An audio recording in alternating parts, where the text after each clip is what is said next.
और जतिन इस वक्त हमारे साथ सीधे जुड़ रहे हैं। जतिन, क्या अपडेट है इस पूरे मामले में? आज बिल्कुल देखिए, पुलिस द्वारा इन शूटर्स की जो फोटोज है वो अब जारी कर दी गई है और इन फोटोज को तमाम रेलवे स्टेशन और जितने भी एयरपोर्ट है वहां पर सर्कुलेट किया गया है। हालांकि हरियाणा पुलिस की इन्वेस्टिगेशन में ये बिल्कुल साफ हुआ था कि नंदू गैंग ने नफे सिंह की हत्या करवाई थी। नंदू गैंग जो कि कपिल सांगवान चला रहा है, कपिल सांगवान विदेश में लंदन में बैठकर किस तरीके से वो देश के अंदर गैर कानूनी गतिविधियों को अंजाम दे और कहीं ना कहीं खास तौर पर दिल्ली और एनसीआर के तमाम इलाकों में अपने गैंग्स को एक्टिव करके बैठा हुआ है। जिन 4 शूटर्स की अब पुलिस ने फोटोज एक तरीके से जारी की है, उसमें से 3 शूटर दिल्ली के हैं जो कि नांगलोई के रहने वाले हैं और एक शूटर हरियाणा के नारनौल का रहने वाला है। हालांकि 5 ऐसी टीमें बनाई गई है जो अलग अलग लोकेशंस पर अभी रेड कर रही है, लेकिन इतने दिन बीत जाने के बाद भी शूटर्स की गिरफ्तारी नहीं हो पाई और यही कारण है कि अब हरियाणा पुलिस ने इन 4 ही शूटर्स की जो फोटो है उसको सार्वजनिक किया और लोगों से भी अपील की जा रही है कि अगर कोई भी शूटर्स को देखता है तो तुरंत इस बारे में जानकारी दे। लेकिन पुलिस की एक इन्वेस्टिगेशन ये भी कह रही है कि नंदू गैंग जो कि काफी सक्रिय है, चाहे हम दिल्ली की बात कर ले, एनसीआर में रोहतक या बहादुरगढ़ की बात कर ले और यूपी के कुछ इलाकों की बात कर ले, तो यहां पर इन शूटर्स के काफी हाइड आउट है और यही कारण है कि हरियाणा पुलिस दिल्ली पुलिस के साथ मिलकर, पंजाब पुलिस के साथ मिलकर और खास तौर पर यूपी पुलिस के साथ मिलकर एक ज्वाइंट ऑपरेशन चला रही है ताकि इन 4 को जल्द से जल्द गिरफ्तार किया जाए। लेकिन यह भी जानकारी मिल रही है कि ये 4 शूटर्स कहीं ना कहीं विदेश भागने की फिराक में है क्योंकि कपिल सांगवान लंदन में बैठा हुआ है। कोशिश यह है कि किसी तरीके से इनको भारत की सीमा से बाहर पहुंचाया जाए और यही सबसे बड़ी वजह है, चाहे वो नेपाल बॉर्डर हो, पाकिस्तान बॉर्डर्स हो, इन जगहों पर बिल्कुल जतिन, आप लगातार नजर बनाए रखिएगा, आपसे अपडेट लेते रहेंगे। फिलहाल के लिए बहुत बहुत शुक्रिया। आगे बढ़ते हैं और अब रुख करते हैं हिमाचल की सियासत की बड़ी खबरों का।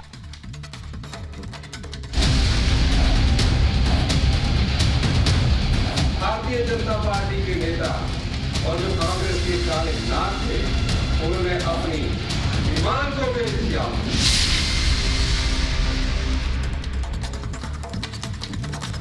तो हिमाचल की राजनीति में उलटफेर लगातार जारी है, हर पल नई खबरें आ रही हैं। एक और बड़ी खबर इस बीच आपको बता दें, दरअसल जिन विधायकों की सदस्यता खत्म की गई थी उनकी सुरक्षा भी वापस ले ली गई है। जिन 6 विधायकों पर एक्शन लिया गया था कांग्रेस की ओर से, उनमें से सभी विधायकों की सुरक्षा वापस ले ली गई है। इस वक्त ये सभी विधायक चंडीगढ़ में हैं, लेकिन इनकी सुरक्षा वापस ले ली गई है। विक्रमादित्य सिंह को लेकर भी लगातार अपडेट सामने आ रही हैं।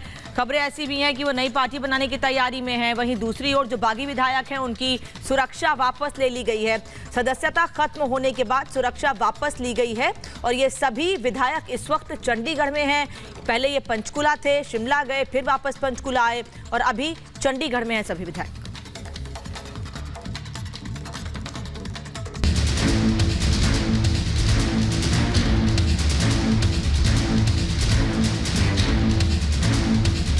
पूरी कांग्रेस हमारी जो रहे हैं वो इकट्ठी है और निश्चित तौर पर हमारी सरकार 5 साल चलेगी। ये सरकार कोई कांग्रेस की सरकार नहीं थी हिमाचल प्रदेश में, ये सिर्फ मित्रों की, सुक्खू जी के मित्रों की सरकार बन के रह गई थी।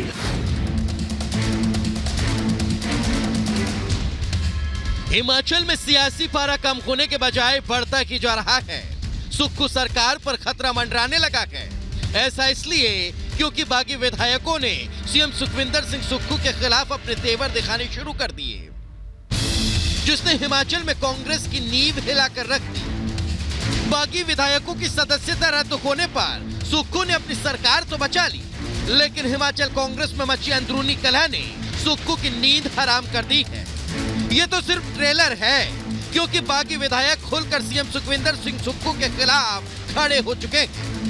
क्योंकि एक दिन पहले सुक्खू ने इन विधायकों की तुलना काले नाग से की थी, जिसके बाद बागी विधायक राजेंद्र राणा ने सुक्खू के साथ साथ आला कमान पर भी जोरदार हमला बोला। भारतीय जनता पार्टी के नेता और जो कांग्रेस के काले नाग थे, उन्होंने अपनी ईमान को बेच दिया। जिन लोगों ने, जिन काले 6 नागों ने गद्दारी की, वो सड़क रास्ते से नहीं आए। सीआरपीएफ उन्हें मिली, हरियाणा पुलिस उन्हें मिली, हेलीकॉप्टर उन्हें मिले, हेलीकॉप्टर से आए और बजट में अंदर नहीं बैठे, कांग्रेस के पक्ष में बोलने देर बैठे। जितने भी विधायक आज यहाँ पर बैठे हैं, ये सब इससे परेशान होकर बैठे हैं और हमने हाईकमान को कहा था कि तुरंत हिमाचल प्रदेश को बचाना है।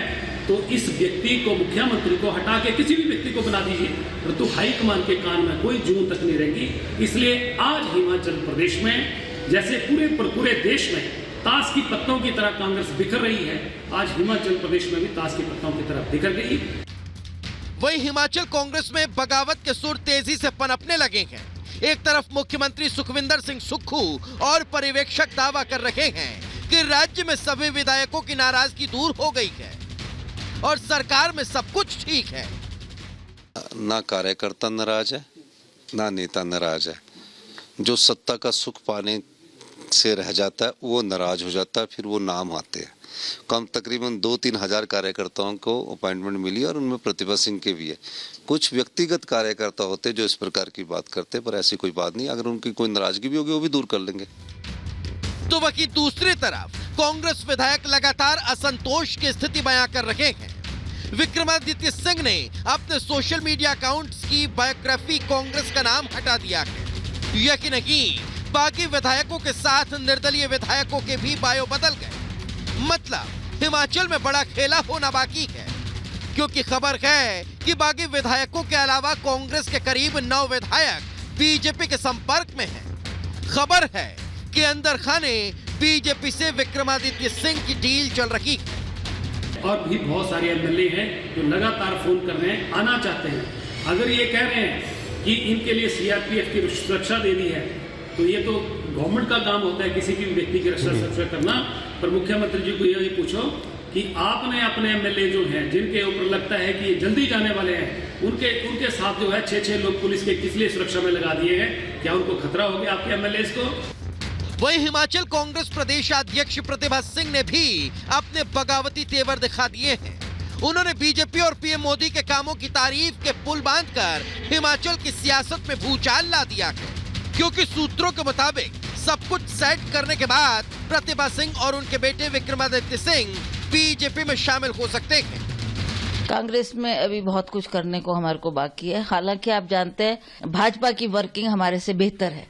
मतलब साफ है कि हिमाचल कांग्रेस में कुछ भी ठीक नहीं चल रहा है।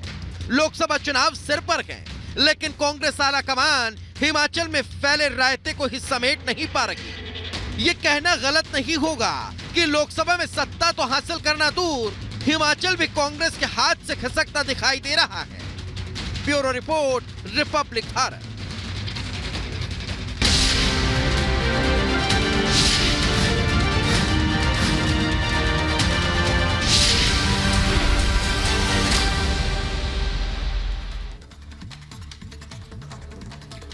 और इस बीच आप देख रहे हैं प्रधानमंत्री नरेंद्र मोदी को बिहार के औरंगाबाद में, और यहां पर मंच पर पीएम मोदी का स्वागत हो रहा है।